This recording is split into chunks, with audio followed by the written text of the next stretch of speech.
You're listening to the world-famous White Roof Radio, Woofcast number 622, recorded May 24th, 2017. Tonight brought to you by Mini Do More, KravenSpeed.com, OutMotoring.com, and MotoringStripes.com.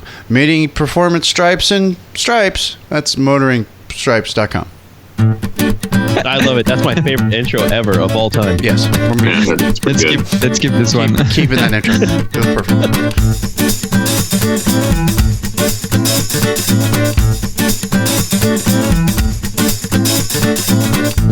2 days in a row. Sure, whatever, Alex. Whatever. We were all there. You weren't. That's fine. Okay, let's get started. Here we go. Hey everybody, it's DV in Arizona with a brand new episode of the world famous White Roof Radio. Picking on Alex like we like to do, and we're talking about Mini Cooper stuff as well. Actually, I was just kidding. Joining us this evening, as always, my good friend Todd Pearson, MotoringStripes.com. Todd, say hi. I am present and accounted for. Alex is also here, back from his epic California road trip. I am back. Hi, everybody. And then we're joined, a special treat tonight, Mr. Gabe Bridger from MotoringFile.com. Gabe, say hi.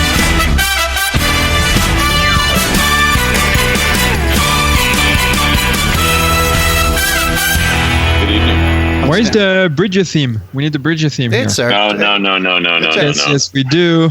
It's there. You just can't hear it. I've discovered that I actually have that little piece of music on my computer, so I can just drop it in whenever I need to.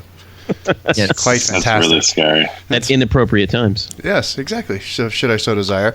We are here. We're talking about Mini Cooper stuff for you on a Monday night. We've had quite a busy couple of weeks. Todd's been busy striping cars. We were all in Vegas. Todd had a road trip. I'm sorry. Alex had a road trip, and we had Ambiv, and we've just been super busy, so we have a lot to talk about. We have Gabe for a little bit of time tonight, and he is going to tell us if he thinks the JCW Clubman is better with an automatic, among other things, and continue to profess his love for the Clubman. And Alex wants to talk about his road trip. I want to talk about the stripes on my Mini. Todd's got, we're going to talk about tires, because Alex has a very interesting tire thing. We're going to get to all that here tonight. Plus, you know how we do anything else that we can think of. We're going to do all that as well. Before we do, I want to remind you guys about one of the fine sponsors here underneath the white roof, our friends over at Outmotoring, outmotoring.com. Go over there, check them out. Big sale going on right now. I'm looking at the website, and we recorded this on Wednesday night. Huge sale, up to 64% on a lot of stuff. If you use their coupon code that you got on your email, because you've already signed up for the email news blast, you save 5%. Almost free shipping on most orders over $195. Everything that you need for your Mini, everything you need for your Mini, want for your Mini to make your Mini look cool, be more unique, or go faster is available for you over at outmotoring.com. Don't forget to, besides all of that, a fine selection of Aston Martin parts. Yes. Perfect. And then a full line of car care products, and then all the stuff for your person, the shoes, the hats, watches, all the Mini stuff that you want and desire. There's just a couple more Mini Cooper events. Minis on the Max coming up later on in the summer. Minis in the mountains still coming. You got to look sharp. You got to look cool. Your Mini's got to look badass. Go over to outmotoring.com. Minis on top coming up. Oh, plus Minis on top. Well, yeah, but only like 10 people can go to that. No, quite a few people. They have 100 or more. Oh, is it? Okay. So you got Minis on top. We got Minis in the mountains, and we got Minis on the Mac. Your car has to be clean, has to have the new something to make it look really cool or make it go really fast. Plus, you got to have a new hat or a new shirt. Your shirts are all getting pretty shabby. You've already donated them to Chad. He's making cool blankets out of them. Go over to outmotoring.com, and like I said, don't forget to sign up for the email newsletter. As soon as you do that, every time you get an email, you get a 5% discount code. Really super awesome. But of course, our friends over at Outmotoring, outmotoring.com, Mini Performance, Speed, and trailer stuff for your Mini Cooper. That's minidomore.com. Mini do more. News music, please, Maestro. It's my job tonight. Boom. Yeah, I hope you're recording. I hope I'm recording too, now that I think about it. Because that's always so much fun when we do a whole show without recording. It's happened like twice. It's happened twice in 15 years. In 11 years. That's pretty good. No, longer than that, Alex. I think I remember one of those. This is our 12th anniversary, Todd. Oh my God. You know what? So to that point, Yes, sir. do that. Did you just cock a shotgun, Gabe? or a Glock. A Glock? Pretty much. So- That was a beer. Oh, you cracked one open for us. That's very nice. Yeah, I did. White Roof I Radio did. birthday, August 1st. And this year we are celebrating 12 years of podcasting excellence. We are. And what did you crack there, Mr. Bridger? I'm actually drinking a New Glarus Moonman. It is a beer you can only get in Wisconsin. It's a very clean, relatively low alcohol beer. Nice. Easy drinking. Nice. So it's a hipster beer. You can't have it. What did you say? It's I like a good it's a hipster beer. I like a good hipster beer. Well, I don't know if it's hipster beer. I think it's a very, you can buy them at gas stations in Wisconsin. But only in Wisconsin. Yes, they refuse to distribute outside of the state. Yeah, and I can't go to Wisconsin. Last time I went to Wisconsin, I got the shit kicked out of me. So, boom, there it is. Why? What happened over there? It's a line from Stripes, Alex. If you've been listening to White Roof Radio for any length of time, we gotta go get him. Yeah. No. Yeah. We're responsible. Russell. Come on, it's Czechoslovakia. We zip in, we pick them up, we zip right out again. We're not going to Moscow. It's Czechoslovakia. It's like going into Wisconsin. Well, I got the shit kicked out of me in Wisconsin once. Forget it. You would recognize the call back to the quote. Makes a frequent appearance here on the show. It does. That we just got back from Vegas, and of course my Amviv playlist included a little bit of Smokey and the Bandit, Eastbound and Down. Yes. Even though you were driving almost directly. I was driving almost directly north and then almost directly south. I pretended. I was like, no, I'm going east because there's beer and there's thirsty guys and there's beer in Texarkana. Yes. Anyway, enough about that. Enough about us being silly. Gabe. Yes. It is your turn now to continue to profess your love for the Clubman. The JCW. Well, I mean, the JCW Clubman that you've got, is that the new long-term test car? It is indeed. So let's talk about this thing. I wrote a little bit about it. First of all, it's gorgeous. I want to let you know, and I'm sure you already know this, but that is just a knockout looking car. Still need bigger wheels, I think. Needs more low. Doesn't need bigger wheels. It needs does. more low. I think it does. It does. You're right. Needs a little bit more low. Doesn't need bigger wheels.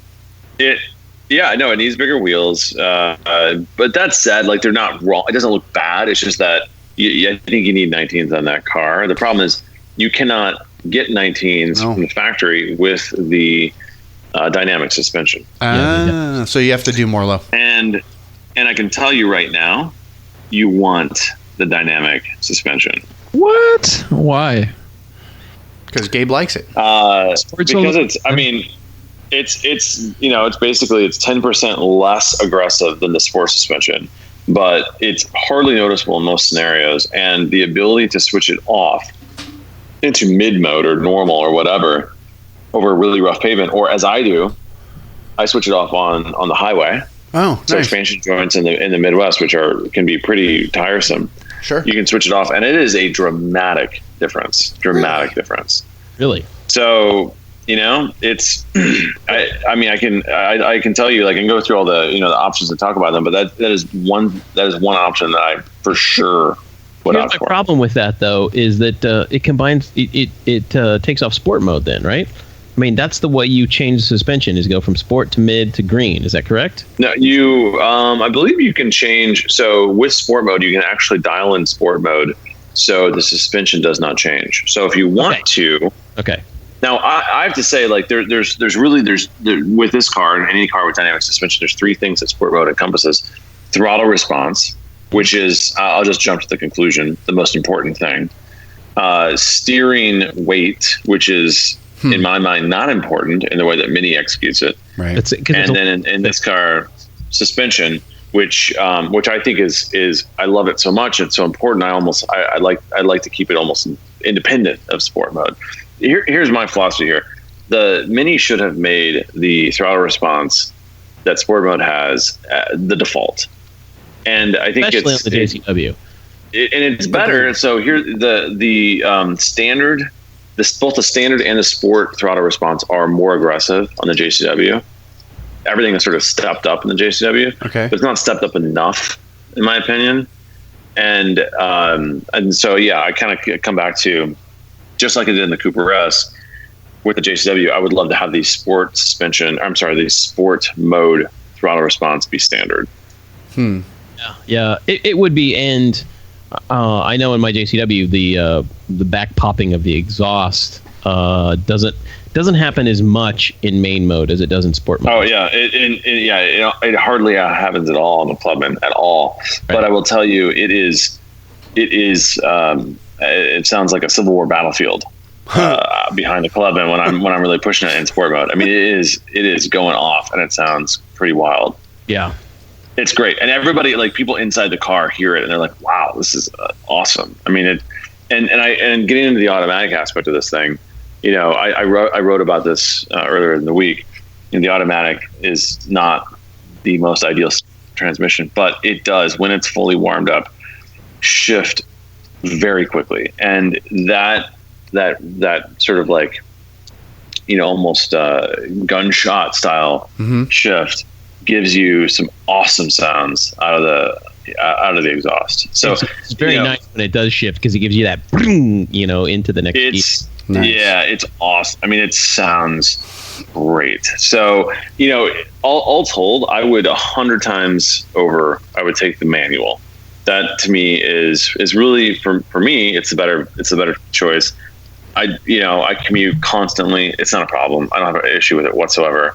I think that the automatic in this Mini is the best automatic they've offered. Wow. It's getting close to being able to, like, for me, like.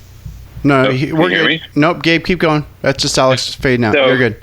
Yeah, so I think it's the best they've offered. I think it's getting close to the point where you could, as an enthusiast, option, you know, go for it and not feel bad about it. But it's just not quite there yet. Okay. So, you know, I think for one, you'd certainly lose interaction with the car. Mm-hmm. You know, I think that's something that you'll never get back if you get some sort of automated manual.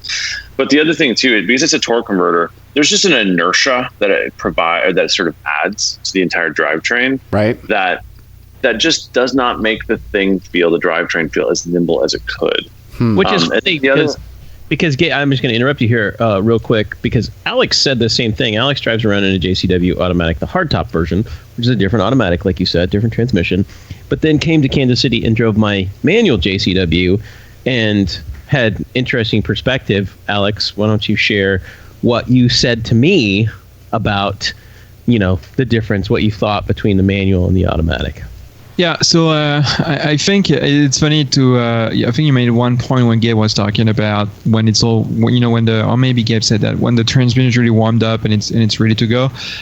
It's funny because if people remember what I said in the last show, is that when I first drove your car a year ago, I thought the manual transmission was too light, the clutch was too light and a bit squishy, and it's kind of hard to explain. But drove it like a year after you have Todd, 10,000 miles on the car. Yeah. And it was much better, and it was way closer to to what you can experience in one of the previous generation Mini. Granted that I still think the ratio, like, is not the ratio, but the distance, the shift distance is still a little bit too long. I would like it to be a little bit shorter. At least, I don't know if I think it's the same transmission in the previous generation, right? So, but it doesn't feel like it when you're shifting. The R56, I think the last one I drove was Sean's, the GP2. Mm-hmm. It was like, I mean, the transmission is really, really nice, right? What I have to say though is that, like, if I could get, if I had to buy it again, and not living in San Francisco / California traffic, I would most likely go with a manual. And I would like, and ideally, I would like someone to drive it for a year. So when I get it, it's actually, I want the transmission to feel right. But it's, but again, like and I'll talk about it during, towards the end of the show. Took the road trip. When to Gabe's point, when you drive the automatic, when the car is fully warmed up, and when you have to pass, people on the highway, it is really nice. I mean, it's really, really fast. There is obviously no way someone can be as fast with a manual, and it's pleasant. Like it's fun. Is it as fun as a manual? No, it's not. It's still a whole lot of fun. Yeah, Alex, I can actually speak that a little bit because for the first time I drove home from Vegas in a car in a Mini Cooper that didn't throw codes and didn't have to go into third gear to barely climb some hills, and I was actually able to pass, and I was like, oh right, I'm in a car that'll actually do 100 miles an hour. So, and it was quite delightful that I didn't have to like downshift or anything. I just get on the gas and I go. Yeah. Lord, I just realized that I'm the only one on the show with a manual transmission Mini right now. No. I have 3 cars that are manuals. A manual Mini. Oh, that's true. Chad's got a manual in his car. Yeah, it does. But right now, speaking on the show. Speaking on the show right now, and you're also the only one that doesn't have like a brutal commute to get to work every day either. No, I have 6 miles. This is what we're talking about. But that has nothing to do with my choice, by the way. Well, no, yours was forced upon you. Yeah, it was. Gabe's doing it for science, you know? Yes. I'm doing it for the greater good. Right. Gabe is driving an automatic car for science. I like it. So, yeah, I do want to get back to this really quickly because I think the automatic is, though, it's really good. I mean, here's the thing. This is the first 8-speed that we've seen in JCW trim, if you will, and they being many engineers have clearly fiddled with it a little bit. It's a little bit more aggressive. The shifts are quicker. Everything is just a little bit tighter and quicker. Would it be better as a DCT? Unquestionably, yes. And I have to say, like, it's not going to be a dramatic improvement, but I do think that there is a sort of again, like sort of a nimbleness as far as gear change to a DCT. Once the manual or once the automatic is warmed up, the shift from second to third when I'm gunning it in sport mode is really quick. It's not far off a DCT. But in a lot of other instances, there's this sort of like inertia that's happening inside of the transmission. There's things at play there. You get a sense there's things at play there that aren't happy. You mean like for frequent like gear? Shifting basically, like CD drive, for instance, it would be better. Okay. So, and I'll also say this: I'm in manual mode 98% of the time. I do not let the thing shift for me, hardly ever. Sometimes in the morning, the paddles. Sometimes in the morning, I'll let it shift as I'm just kind of like getting acclimated, messing with the radio. Otherwise, I don't.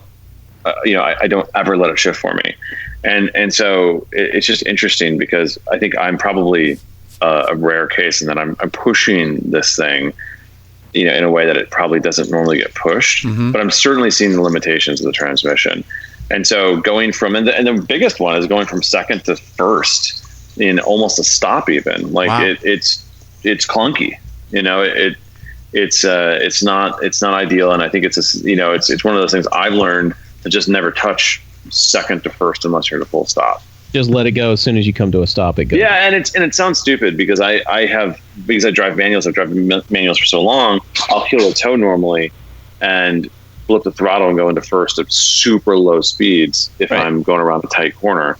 In this scenario, I'll just keep it in second and kind of just allow the torque to do what it needs to do. So that was probably like a holdover for me, just enjoying that interaction of the manual and going from second to first. You don't need to do it, and that's a good example of where I just miss that moment. I miss that interaction.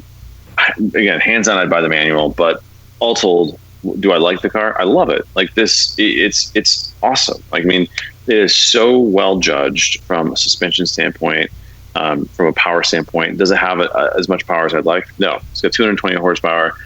It's down 70 horsepower on some of its competitors. That's a decent amount. There is no question that it is not as fast as a Golf R, not even close. Well, it's a car. It's the same engine as the hardtop, the same horsepower. It's actually got more torque than the hardtop does. A ton more torque. But it's been tuned up. I think that it's also faster, Todd. I think that's the thing that you have to remember. This is actually. It's not faster than the hardtop. I think it is in automatic mode, isn't it? Isn't it faster by 10? No, it's impossible. It's 900 pounds heavier of a car. 800 pounds. It's all four though.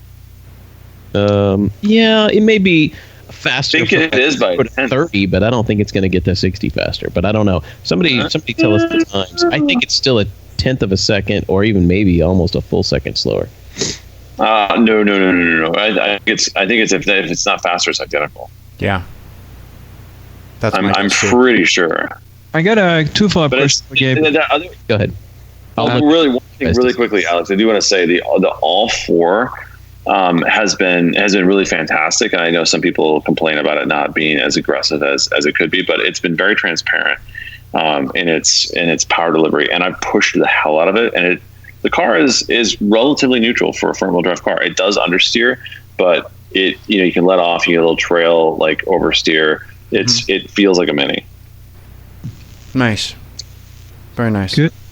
My follow-up question was about the suspension. Can you remind me, because I never had a chance to drive one with the dynamic suspension? Can you remind me? Is it independent from the driving mode, or is it attached to it? It's not independent. It's tied to the driving mode. So the only way to go to sport is to actually select sport on the driving mode. Yeah. And likewise, if I'm in green, I can't turn it to sport mode in suspension. So but that said, like if I go to sport mode, I could dial it down for the normal suspension. Okay. It'd be nice if they could have the same setup as in the GTI, where you can actually choose like the mode and the steering and the suspension. That'd be nice. It's not that, I don't think that's that difficult to do, to decouple all of that stuff. Oh, it's super easy. I think it's one of those things where they just tried to simplify things, but I think they simplified the wrong things. I've complained about that with BMWs for years, and I think M finally decoupled all of it, so you have the ability to really dial it in. Yeah. And I didn't know that GTI didn't used to do that. That must be a new thing. They used to have the same issue. So that's great. Yeah. With the other thing that would be nice is, and again, I experienced this during my trip last week. It would be nice if by default the car could stay in the last mode it was in the last configuration it was in, instead of having to redo it like every single time. It's kind of annoying. I think, I've always wondered if that has something to do with, I think consumer expectation, because you could have somebody who isn't that aware of what's going on simply change it to sport, and then all of a sudden for the next 5 years they're like, God, I just have to get rid of this car, it's so rough. I seriously, like I've seen some of the feedback and emails these Mini gets, and the complaints they get, and some of them are so insane, and we all just would roll our eyes, but that stuff happens. Well, yeah, it's the same people that complained about the size of a cup holder in the R50 and the R53. Right. So, yeah. That's true. Gabe, tell us more about the JCW Clubman. We haven't actually had you on since you got the car and made it official. So give us give us the short version of the specs and all the things. So I've done 1,000 miles on it, so I know it well. The things I love about it, the color is great. DB, you're totally right. I think Rebel green is epic. There's a few colors. It's Rebel green. It's amazing. Yeah. There's a couple colors I would also really enjoy. I think the the light silver. I'm gonna mangle it. What's the GP2's color? What's that like light gray? Thunder gray. Oh yeah, Thunder gray. Thunder gray. Maybe it's Thunder gray. I think it's actually there's a lighter one that. Yeah. That what about digital? Cool. What about digital blue, Gabe? What's that? What about digital blue? No comment. Really? God, that car is such that is a good looking color on that car, man. So what I do like, so a few things, like from an option standpoint, I don't miss the heads up display a ton. I loved it in my previous Minis. It's not one of those things that I'm like, oh my God, I hate my life. I don't have this thing. I think a couple of key things that, the big nav is awesome.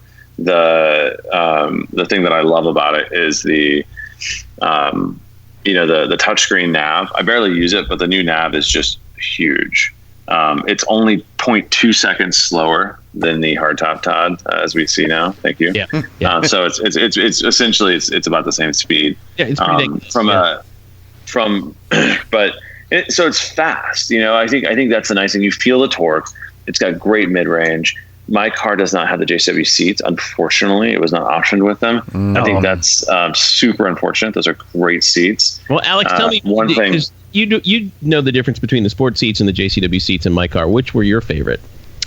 I would have to so like on the styling perspective, I know it's not the most important thing here. I prefer my seats because, as I said, like they are more discreet than the JCW, and hopefully with the LCI they bring more. I mean, a better, I guess, JCW option.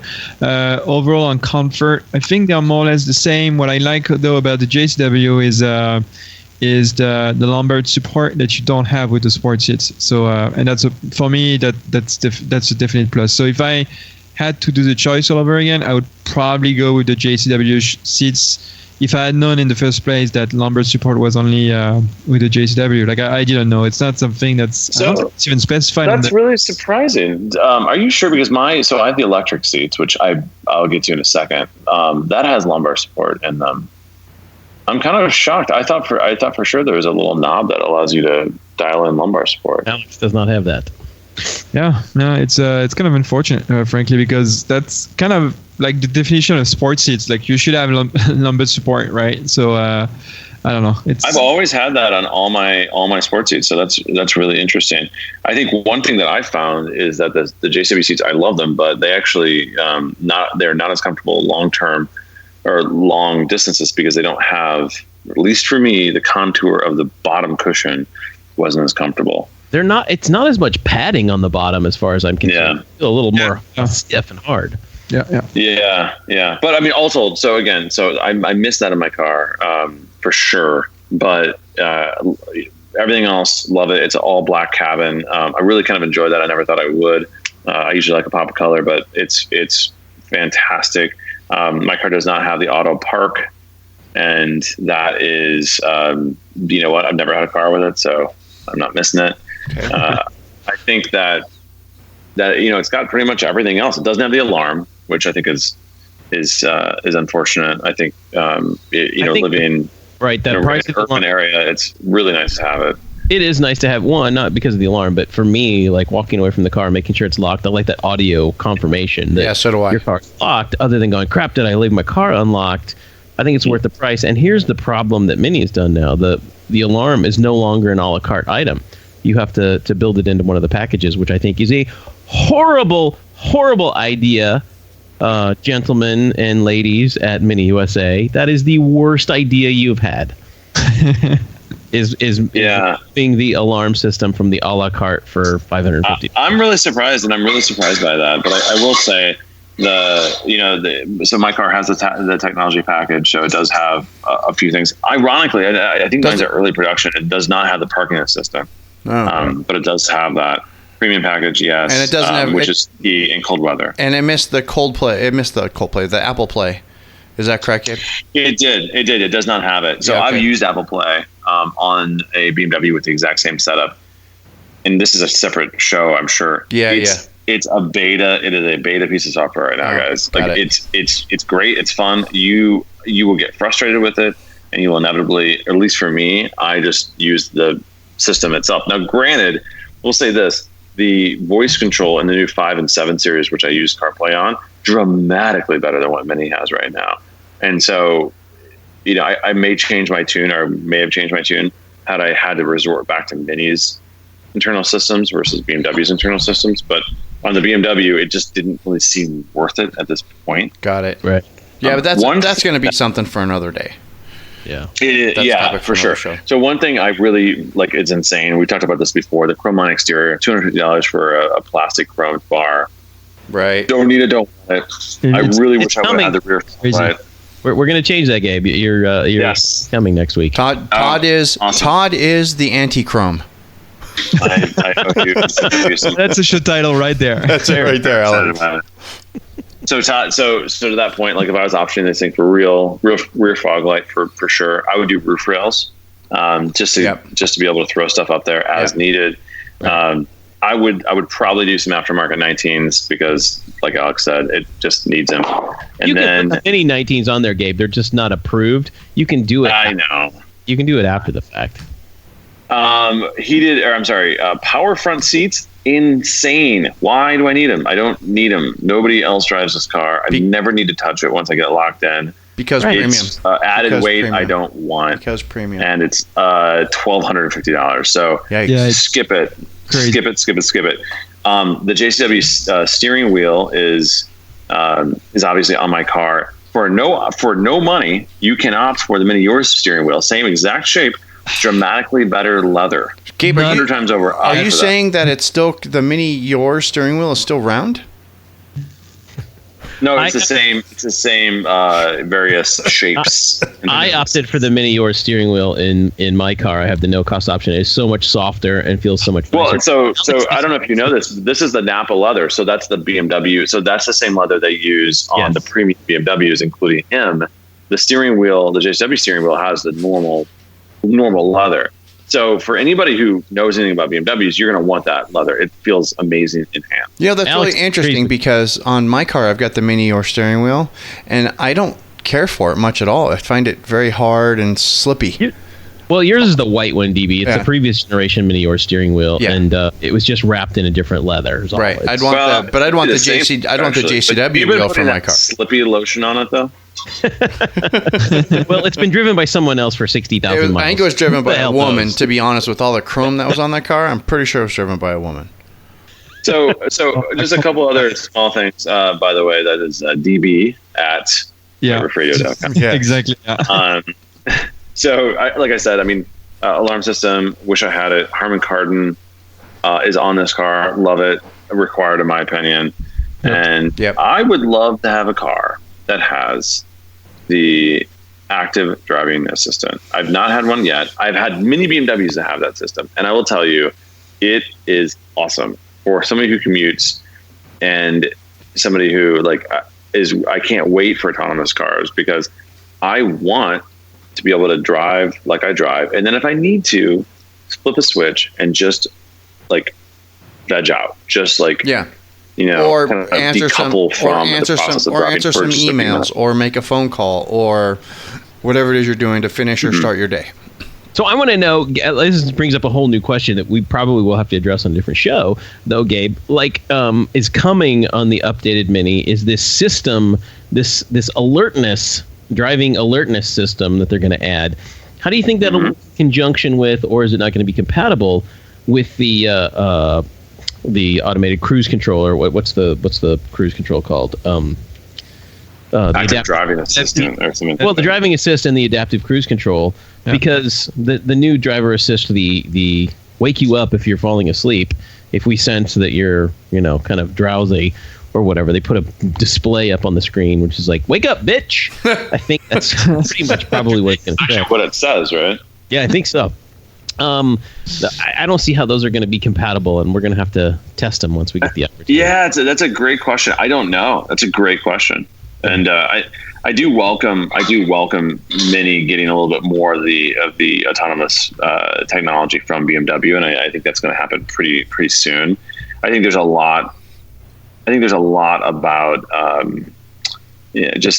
lot of technology that BMW is currently kind of offering and about to offer on their cars that you can easily see it coming down the pipeline in the LCI or the next generation cars.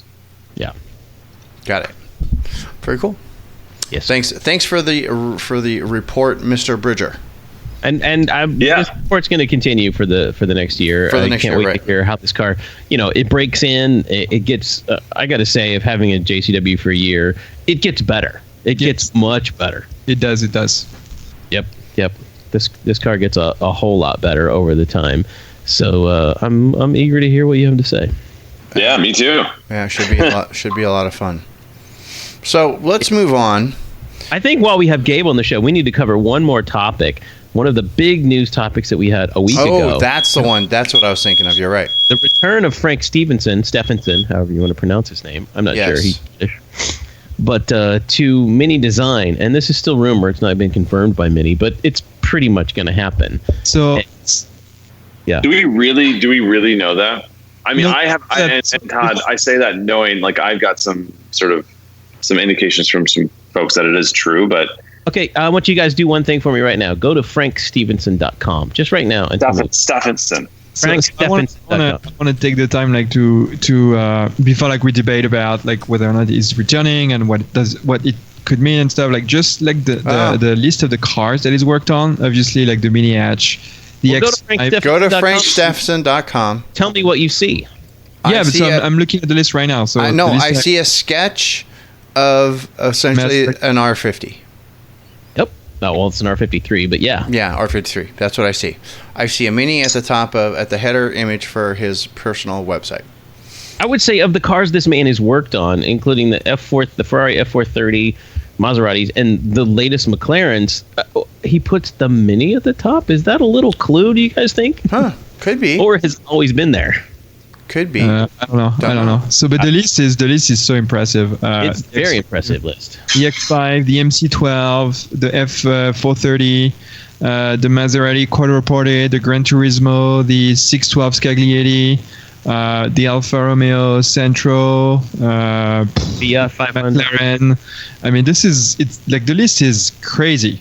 The list is crazy, and on the list, it's mostly like really good-looking cars. I mean, I don't see maybe a Fiat here and there, but I don't see. Well, actually, like I think he worked on the 500 concept. Yes. Before they brought it back, so like he's been in all the right, I guess, opportunities, which is which is really amazing. And if this is something that comes to realization, fruition rather, I think that's a very good news, because you can see those moves that are being made, putting Pat and Tom in charge, kind of. This is what's left of the first generation that worked under Jim McDowell. Yeah, Jim McDowell, yeah. Bringing back that designer who made really the brand what it is today, frankly, especially in the US. And this is just great news. And we keep talking about the front overhang of the 56. I gotta say, like I see cars every day that have the same restrictions, and not only high-end cars that have the same restrictions as Mini does in terms of impact standards and stuff. Right. That don't look like that. I think that's wrong. I think there's so much behind why it looks the way it does, and it's not just like a 3 Series has a completely different set of equations that lead to its front overhang. Number one, the engine is behind the front axle. Right. So it's in the cowl of the engine. So the ability for you to have a smaller overhang, it's easy, not a problem, because there's so much space between where that engine actually ends and where the front of the car is that you can push it back. Whereas the Mini, because it's over the front axle, it's just not like there's just not room. So if you look at it, it's all about the equations, all about the equation of space. If you look at like a Golf GTI, for instance, it has the same overhang. There's even like equations. There's even like specific sort of like formulas for the curvature of the side of the car as well. Right. So there's only so much they can do. So I actually think that I'm excited for Frank to be able to come back, if he's coming back, to solve this problem. Though, I mean, yes. Alex, you're right. Like it sucks, and there are ways for you to solve the problem, but they have to start at the hard points of the car. Yeah, so I agree with what you're saying, but I know maybe the GTI has been a little bit controversial. But as far as I'm concerned, it looks like the front end looks just much better, and it's a better exercise, a better design exercise than the Mini is. And I still think like they could have found a way to solve the problem. I'm looking at the Countryman right now; it's pretty good.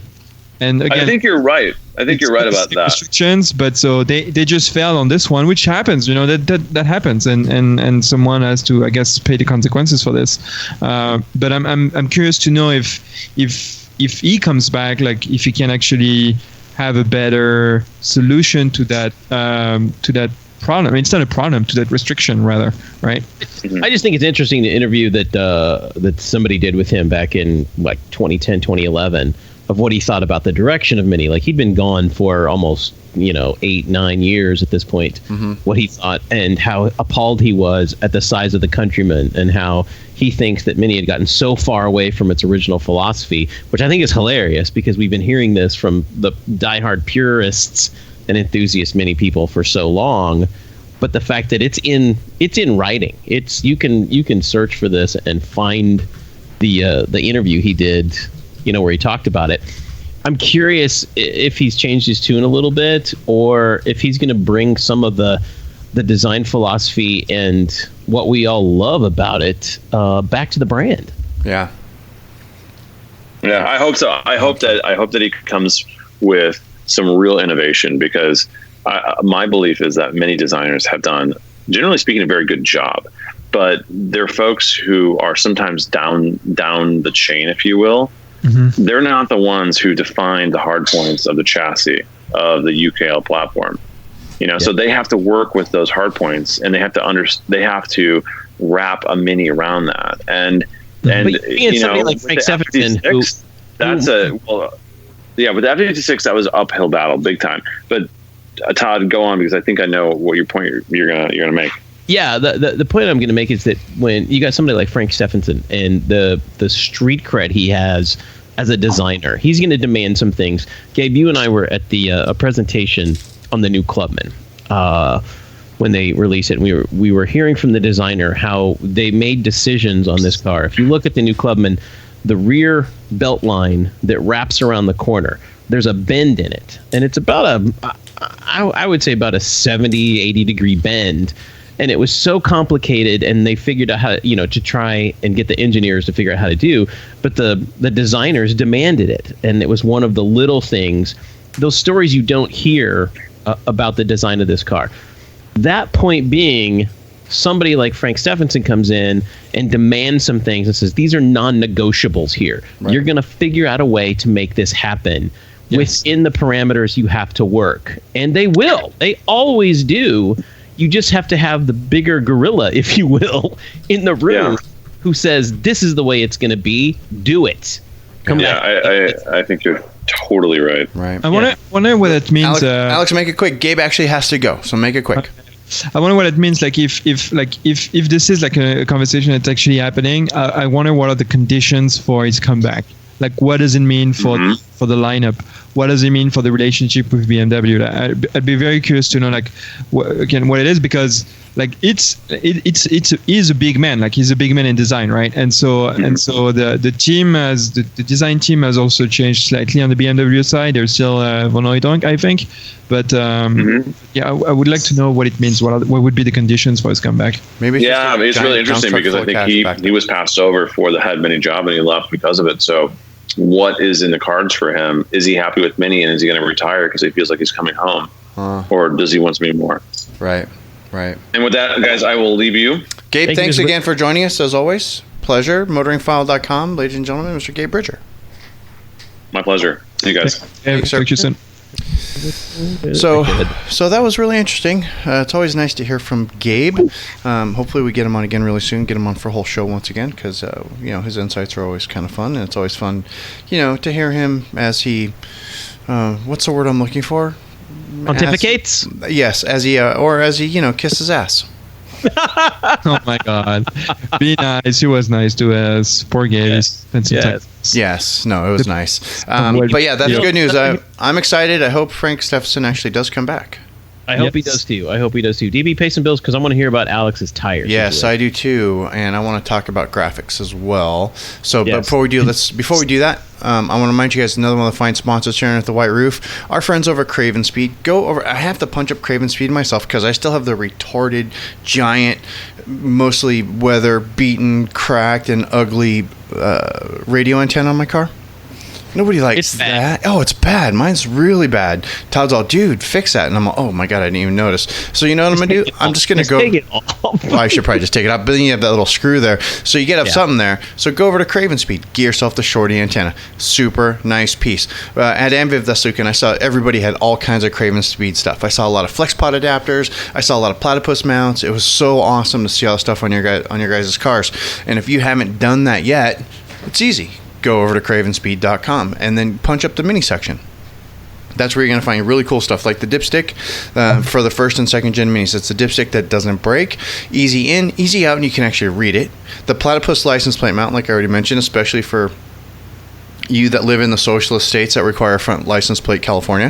The stubby antenna, obviously. FlexPod adapter, and the new FlexPod adapter, which is magnetic, so awesome. The short shift kit, if you've got an R53, that's the first generation Mini Cooper S, and you want to do a mod, pulley you're going to use, cravenspeed.com. Done and done. Go over there, get it all taken care of. Don't forget, when you're at cravenspeed.com, you place in an order. There's a nice there's a form there you can actually leave a note. Make sure you thank them for supporting White Roof Radio. We really appreciate that. So do they. They, of course, being our friends over at cravenspeed.com. Go over and check them out. cravenspeed.com. Thank you. Moving on. Alex, our good man Alex in the Bay Area, Alex from the left coast, Alex from France, Alex the cheese-eating surrender monkey. Oh my God! Sorry, I'm due for an old school Top Gear watch. That's all. Sorry about that. Alex recently had a problem because he drives in the city of San Francisco. City of San Francisco is they don't really have roads. It's more like a series of trails that are created by potholes. That they've just striped the potholes. It's like Detroit. It's really bad. But he had a problem with one of his tires. Alex, go. Actually, I had a problem with two of my tires. I ended up with 2 bubbles on the right hand side, 1 bubble on the left hand side for the 2 front tires. Yikes. And so I was, chatting about this on Slack, saying that 3 years in Boston, we also have potholes. I never had this, like I never lost a tire, and here it's not even a year. I already lost 2. And by the way, you mentioned it on the show, the last show I was not on, and I was actually listening to the show. Like it was when I was out of town. I'm listening to the show. I am screaming. I am screaming at the radio, going, "Dude, you're covered. Get them fixed. You're covered." Yeah, so I think we got to that point where, I think Todd listened to the show and then he posted a comment on Slack, and I was actually about to look into a tire rack and order a couple of tires, right? Because Chad was and Chad chimed in and Brian chimed in. Yeah. Either one of them with the correct answer, by the way. Yeah, so Chad told me you might want to change your tires, dude, because it's kind of dangerous. And then Todd said that was the correct answer. Yeah. And so Todd said, dude, you cover there is an actual tire manufacturer warranty, not a mini warranty. A warranty attached. It's not so much a warranty; it's a road hazard policy that comes with the tires. Right. Basically, like road hazard protection for 1 year.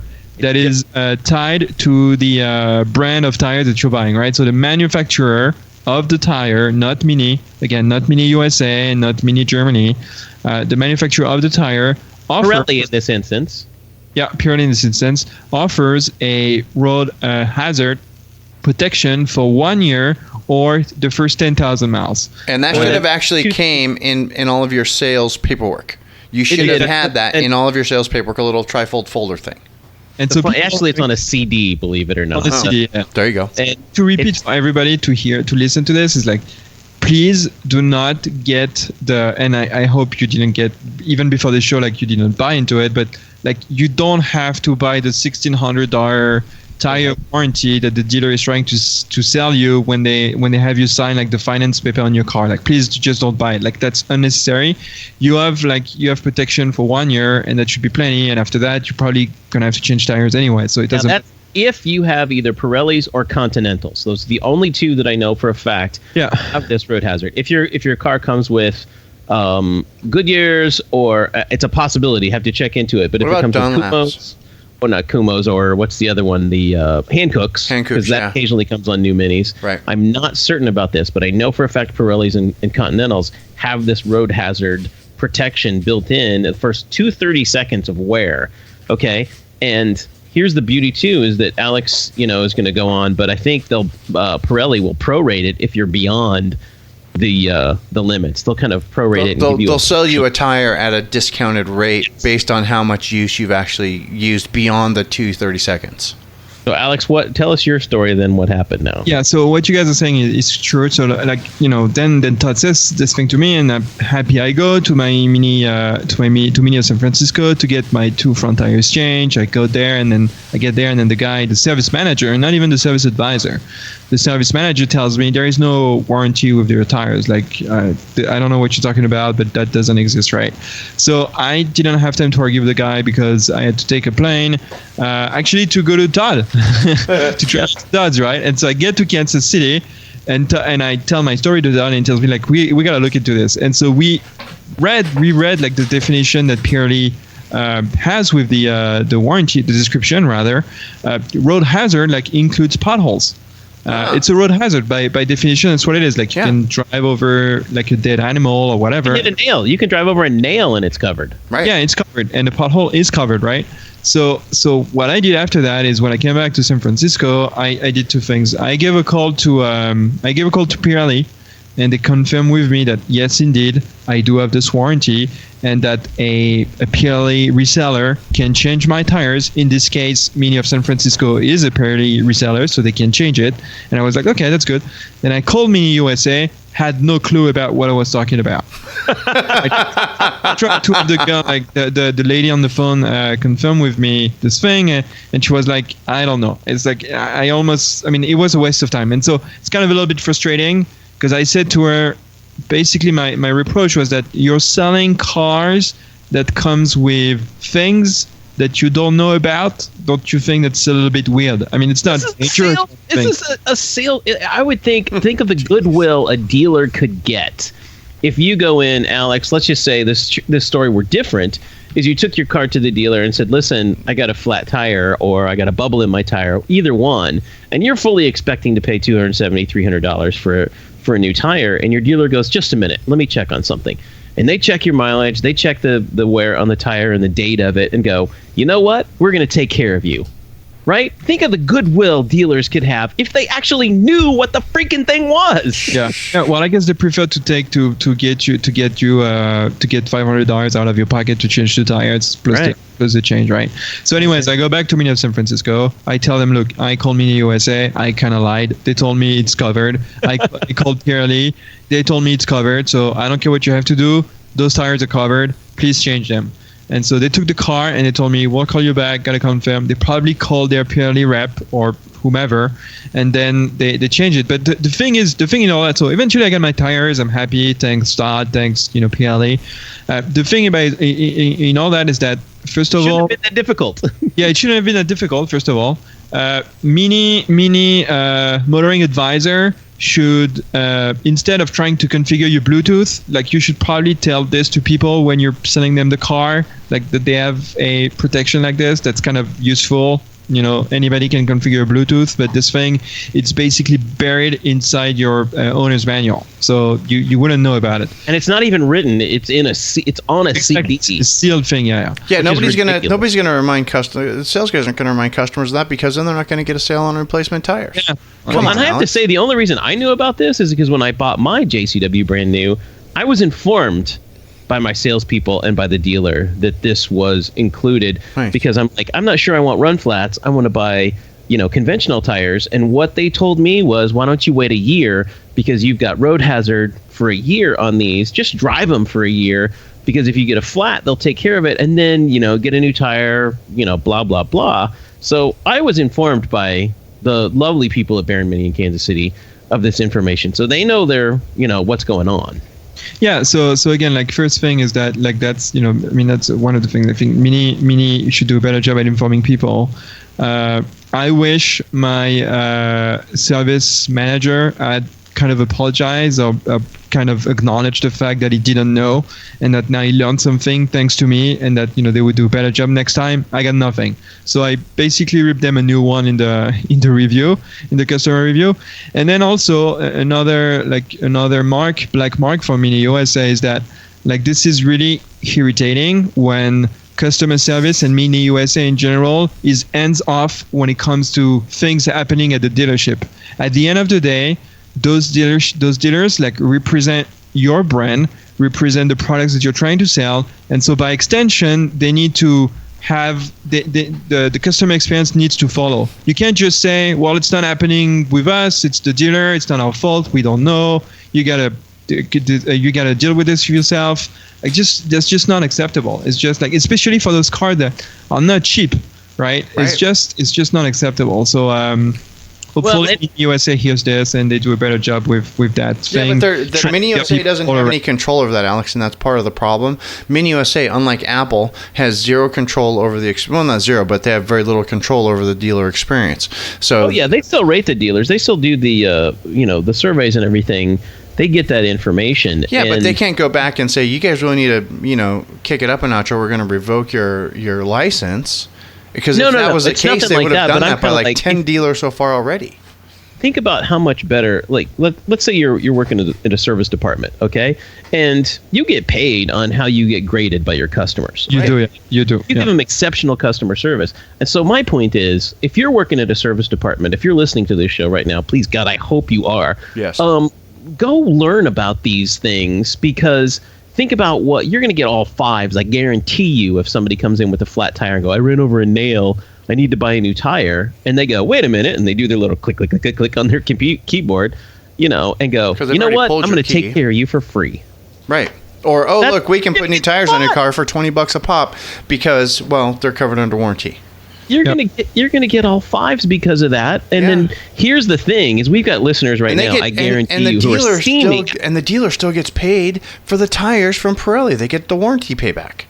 Yeah. So I wonder if people that didn't know have F56s, any of those tires, bought tires from their dealers, not knowing that. And if they did, they should ask for a refund. They should totally ask for a refund. Right now who are fuming because they got a new tire. Their car was 6 months old. They went in, and Alex, let's say that too. The details is your car had 6,000 miles on it, and it's less than a year old. Yes, well within all of the parameters that Pirelli. Yeah. Okay, so all of those things, just know, and I guarantee you, if you've had this issue, and you feel like pressing the buttons, go back to your dealer and go, you charged me for something you shouldn't have charged me for. What are you gonna do? Right. Just give them the opportunity to do something. They could say, sorry, you're screwed. Buyer beware. You should have known, all along, which I think is BS. But just give your dealer the opportunity to step up to the plate, right? And let's teach them something. Some dealers know this. Not maybe all of them are luggage out of it. One of those cool folding bikes with the air pump in the seat tube. Absolutely. You paid if you paid $300 or more, if you had more than one tire go bad, and I'm guessing a run flat is between $250 and $300. Yeah, they're about $300, especially from the dealer. Mounting and everything, so because the dealer charges for all of that stuff. Yeah, but look at that, we just saved Alex $600. Yeah, boom. Right, that's good money. Pay it up. Thank you again. Thanks. Waiting for him. I'll get my. I'll send you an invoice, Alex. So I want to hear about DB Strip from Phoenix to Vegas and the stripes. So Todd did some graphics in Vegas. Todd and I were both at mini vacation in Vegas and at the fabulous Silverton Resort Casino, right next to the Best Pro Shop. I got the plus. I didn't even go in there. I didn't go in there, but they've got that really nice, the big giant saltwater aquarium. It's actually it's a really nice property for being. I would probably call the Silverton a 3-star property. Todd, would you agree? Yeah, 3.5. For a 3.5 star property, it is fantastic. It is spotless. It is clean everywhere. It doesn't have any weird smells. The pool area is nice. The rooms are clean. The rooms are decent. Silverton is definitely a good hotel to stay at. If you're going to go to Vegas and you don't want to spend strip rates for a room and you don't want to pay for parking, you don't have to pay $20 a day to park your car, your rental, stay at Silverton. Done. It's right by the airport. It's easy. And I took a buttload of money out of their casino this time too. Yeah. Todd came home with commas in his pocket. Once again, those of you who are on the Patreon, you understand what commas in the pocket actually mean. So anyway, we're out at Ambev. Great time. Sin City Mini Club put on a fantastic event, as always. And Todd's out there doing graphics. And, Marzo came out doing some coding, which was awesome. I want to talk about that, too, because you guys are going to think this is really rad. And other vendors were doing other things.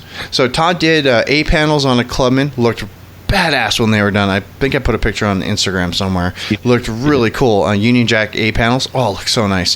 He put the closest thing I'd come to telling you what the color is teal, but it wasn't teal. It's the name of the color was Atomic Teal, actually. There you go. Atomic Teal stripes on a melting silver Countryman. That's nice. No, look, dude, it looked hot. Is there a picture somewhere I can look at? Yeah, I haven't put them on Instagram yet. Yeah, you guys need to make sure you're following Todd's Mods on Instagram because he's still getting caught up from Vegas. But it looked, you wouldn't think that would look good. First of all, you wouldn't think the Countryman would look good with stripes. But that Atomic Teal on the melting silver, oh man, it looks so sharp. I have to say. I'm just saying, I have to say that. So I did. And then, as we all know already, Todd is the anti-chrome. So my car now has much less chrome than it had before, thanks to our man Todd. If you haven't seen a picture yet, it might be this week's image for the show. I'm not really sure. Bruce now has black mirror caps, blacked out headlight and taillight rings, and really badass Todd's JCW stripes. Oh man, it looks rad. That's all I had. It's a good-looking car. The only thing that he wasn't able to do, and I might go back, I'm still not sure on this, I need to wash it and live with it for another week or two, is somebody decided to stop the customer from complaining about the bottom piece of the mustache coming loose, so they actually epoxied it in place. So we left the grill surrounds chrome, but I don't think it looks bad. No, your car still looks great. Oh man, it looks so sharp. And if you guys haven't seen the picture, I'll make sure that's going to be the picture for this week's show. But man, it completely changed the look of the car. Completely changed the look of the car, and I love it. Very, very nice. Otherwise, Amviv was great. I drank a whole lot of gin. I watched Todd put commas in his pocket. You were there. Well, you walked up just after it happened. Yeah. I watched my lady walk circles around the aquarium just because she had too much vodka. So she was just walking circles around the aquarium, which was a lot of fun. MC'd the pool party, which turned out to be pretty good time. Looks like everybody had a great time. Went on the strip cruise. We went to some divey Italian joint and had legit Italian food. It was awesome. Got to see all my friends. I had a great time. Todd, did you have a good time? Yes. It was a very good time. It was very laid back, very, very comfortable and calm. I didn't feel rushed at all. It was a good time. I would have to agree. So how was GB? Was it your first long trip with the Roadster? Yes, that was my first that's the longest trip I've had in this Roadster, not in the Roadster in general, because I've driven one for 400 miles, obviously, the JCW car. And I have to say it was quite nice. So we got lucky with weather, driving out from Phoenix to Vegas, because just like everywhere else, we've been having really strange weather here in Arizona. We left here 10 o'clock in the morning, thereabout. Another Mini Roadster actually joined us for the drive out, top down, windows down, and we were pretty close at one point to pulling over and putting on sweatshirts. Temperature got down to like 62 degrees over some of the passes. It was really weird. But then we ended up, it was blue skies, sunshine, and it got up to around 70, 72. It was really, really nice. And that car, and I read a lot of complaints, and I've always read complaints about the harsh ride of the Mini. Yep, there's that picture in Slack. Alex, check it out. About the harsh ride of the Mini. First, it was with the R53, then it was with the first generation R56, and then even on the Roadster, right? I don't know what these people are thinking. I think the car drives and rides amazingly well. I was doing 80 miles an hour all the way through the desert, no trouble at all. It was super comfortable, as I knew it would be, because I like those seats anyway.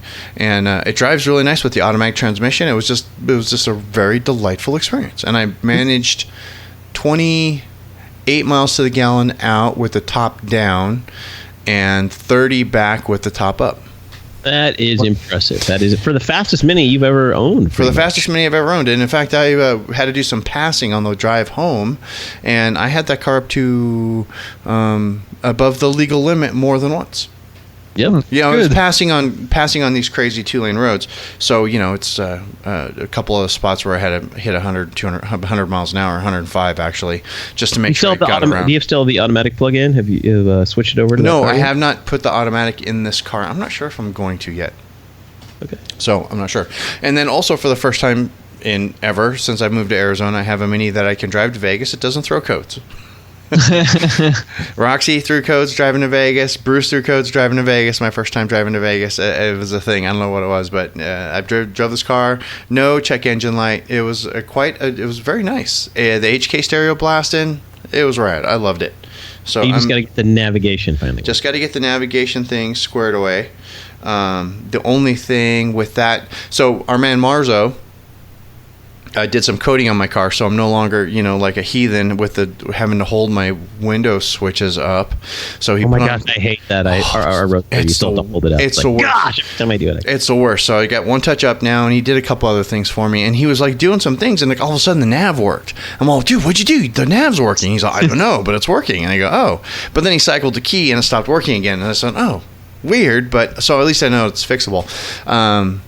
So that was really cool. He did a lot of other cars there, just doing all the things. And I want to tell you something about Mike Marzo and his coding. You guys are going to be blown away by this, and you're going to all want to sign up. He can do that by remote control. So what he does is he offers coding parties, and basically what he'll do is he will send you his laptop, and then all you have to do is connect it to Wi-Fi, and he'll send the cable and everything. You have people over, collect the money ahead of time so you can pay him. Clearly, he doesn't do it for free. And then you plug it in, and he just remotes into the laptop, and he does all the coding that you want. And then you go, okay, that one's done. You disconnect and you move to the next car. No, that's pretty cool. Right? It's really rad. That's pretty cool. Yeah. So anyway, if you're interested in doing something like that, hit us up in the show notes, or send us an email, feedback@whiteroofradio.com, and I'll make sure you guys have a way to get a hold of Mr. Marzo to have your own coding party. Yes, I think he's got a Gmail address that you can contact him. He does, and I forgot what it is. I'll make sure I link it up in the show notes. I've got it somewhere. I just don't have it handy. And this applies primarily to the R56 cars, the R53 and the R50. There's only a couple things that he can do. R56 cars, he can do a ton of stuff. And on the F cars, he can only do a couple things right now as well. Almost there on the F cars. He's got it. Just got to get. And the problem is, what happens is you have a bunch of code numbers, and he's still in the process of deciphering what they do and everything, and just making a list so that he can offer, hey, here's what you can do to the F cars. But it can be done. It is coming. Give him time. Demand it. Yes. And that'll give him some encouragement to get these going. But I think just about any Mini. Yeah, and so when I say R56 cars, I mean the R56, the Countryman, the first gen Clubman, the Coupe, and the Roadster. All of those cars, he can do a ton of things. He can give you like the one-touch sunroof closing, closing, the one-touch up, the opening and closing of the sun. If you've got a convertible, he can set the convertible to open and close off the fob. I think, which is super cool. The sunroof from the fob, I think. You can do the European style hazards, which is awesome. If you have nav, he turns off the accept screen. That's amazing right there. So you don't have to hit accept every time. It goes away after 5 seconds, but it doesn't show up at all anymore. It's annoying. It's kind of annoying. I gotta say, really annoying. And he just goes, he hits a switch, turns it off. Gone. Done. Yeah. I gotta say, I'm really pleased. To DB's point, like doing a road trip with your car, like a long road trip, right? Not like like half a day or something, but like a long road. It is very enjoyable. Like I have to confess, like I haven't been a fan of my cars. Oh, because you just did that as well, didn't you, Alex? Yeah. You actually drove further, because you drove 1,400 miles and I only drove 6. Yeah, I drove, I think, like 800 total. I think was the round trip. And so I haven't. I gotta say, I think you guys kind of felt it on the show. Like I haven't been like a huge fan of my car for various reasons, but like doing this road trip was kind of changed my outlook on the car. And I had a couple of people on the car with me that are not Mini drivers, and they were really impressed by what the JCW is capable of doing. And so it's been a while since I've enjoyed like driving a car like this on a long road trip. And I'm kind of glad that I'm driving this car, frankly, these days. Nice. It's an amazing Mini. It's with the interior. I know it's not the most important thing, but Mini has done an outstanding job with the interior. I mean, it's a cabin that you really want to travel in. I think we experienced it on Mini USA, right? I mean, it takes the States in 2014, right, guys? The interior is really well done, and the engine on the JCW is amazing. So. Yeah, I'm kind of happy. I just wanted to share that. I don't know. I was really pleased because, as I mentioned before, in the Roadster, I drove out with the top down, drove back with the top up because temperature, desert, hot. And I know a lot of people, the reason why they stayed away from the Coupe and the Roadster was either the claustrophobic feel or the lack of that there's those giant blind spots, which you can overcome if you have your mirrors positioned correctly. But the whole cramped in, claustrophobic, tight, small compartment, I enjoy that quite a lot, if I'm honest. I like it. And that car is almost as quiet as a hardtop on the road, even at 90 miles an hour. I was really amazed. Yeah, there's so much to love about the Roadster. Yeah, it's just an amazing vehicle. Yeah, it's really sad that they're not planning on doing that again. Yeah, it really is. Or the Coupe, because the Coupe is just as amazing, just with without the drop top. Right. You know, the only thing I wish I could, I wish I had the manual transmission so I would get the cool burble more often than I do. But that's okay. So I deal with it. I just turn on the sport button. Put it into sport mode and put it over into the manual, you know. Yeah, if I hit the sport button and I put the lever over, I get like, you know, hardcore backfire. Sounds like Scotty's car. If you downshift, like basically if you downshift on your own, you know, like you would do, that's when you're going to get it, is because it does a rev matching. Yep. And it's the rev that does it and dumps some extra fuel in there and causes those pops. Yeah. So. Which is it's a lot of fun. So much fun. My girlfriend, we were driving around. She's like, I want my car to do that. And she's got a BMW 528, a 2013 528, and I actually inquired to the possibility of that from our tuner out here in Arizona, and he just went, no, we have to go see a dealer about that and put a Dynan kit on it or something. It's like, okay. Wow. Yep. It was worth looking into. But can you imagine a 5 Series that made that sound? That would be fun.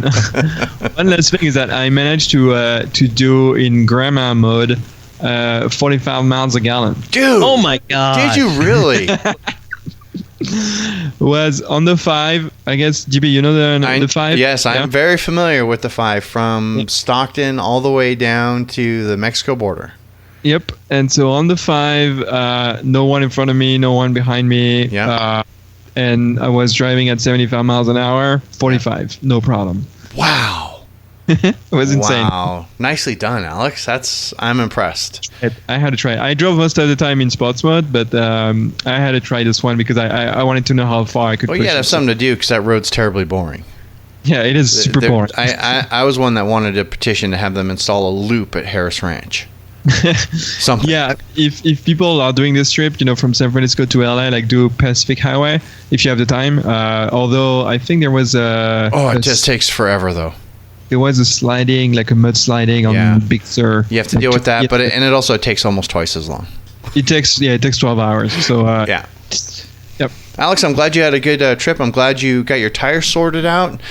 Super pleased.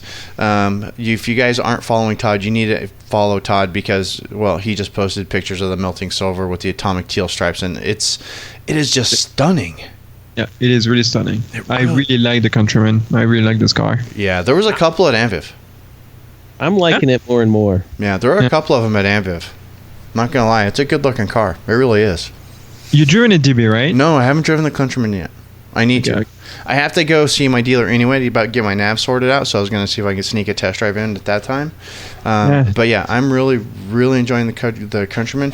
And you know what else we saw at Anviv? And Todd, I don't know if you noticed this, but there were more than a couple Clubmen, new Clubmen. Yep. There must have been about half a dozen or so new Clubmen, in all different colors and different trims. I think there was one that was even a Cooper. It's also just a good looking car. There was even one there in digital blue. God, that's a great color for that car. It really is. You guys say it's the new Grandpa Gold, but dude, I don't think so. I would have to say melting silver. It's okay because that car was actually driven by a grandmother. So I think that melting silver, especially on the Countryman, it looked like Grandpa Gold. It really does. But the teal stripes may really make it pop. Yeah. The actual size badge is doesn't work on this car. No, it does not. Let me see. I think that was all we had. Yes. Todd, did you have anything else? I think we covered it. Excellent.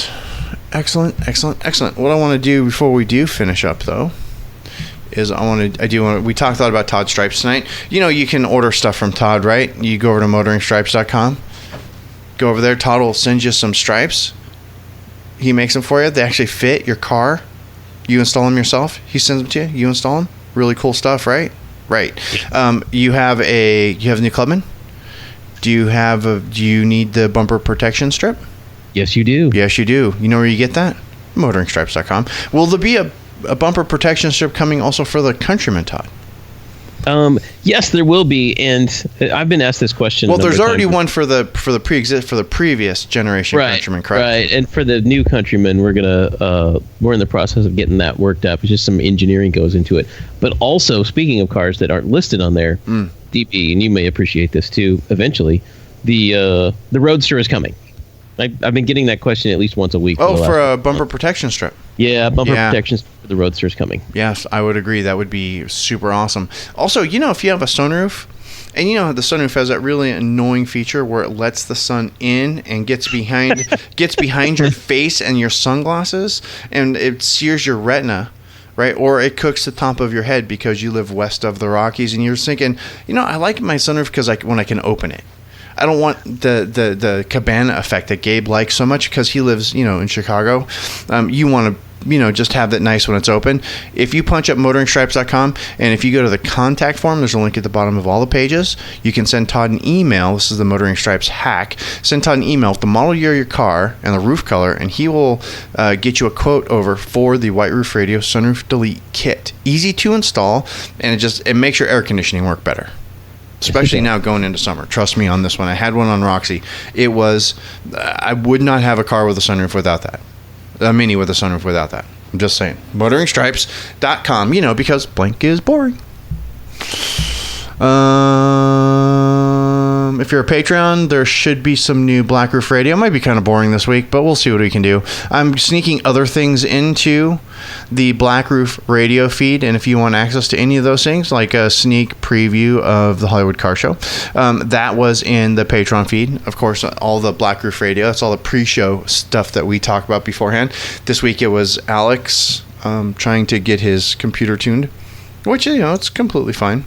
But I'm sneaking other things in there, too. I'm actually working on a way to get you guys a complete download of the Rebel video in the Patreon page. Because I'm going to actually be able to get it reposted into the feed. But I want the patrons to get it first, maybe like an entire month first.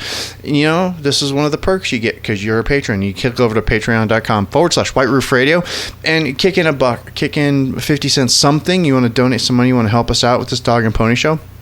Help us pay our bills along with, everything else, and help us grow, help us be bigger, better, stronger, faster.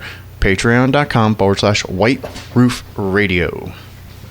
But that is it for the week. Gentlemen, last chance. I'm good. You sure? I'm out. All right. Then this is the part of the show where I do like to make the funny clicking sound, and then I say, questions, comments, or concerns, go ahead, click back over to whiteroofradio.com. There you can leave us a note in the show notes. You can also email us, feedback@whiteroofradio.com. Until next week, gang, this is DB. I'm done. Cheers. À bientôt.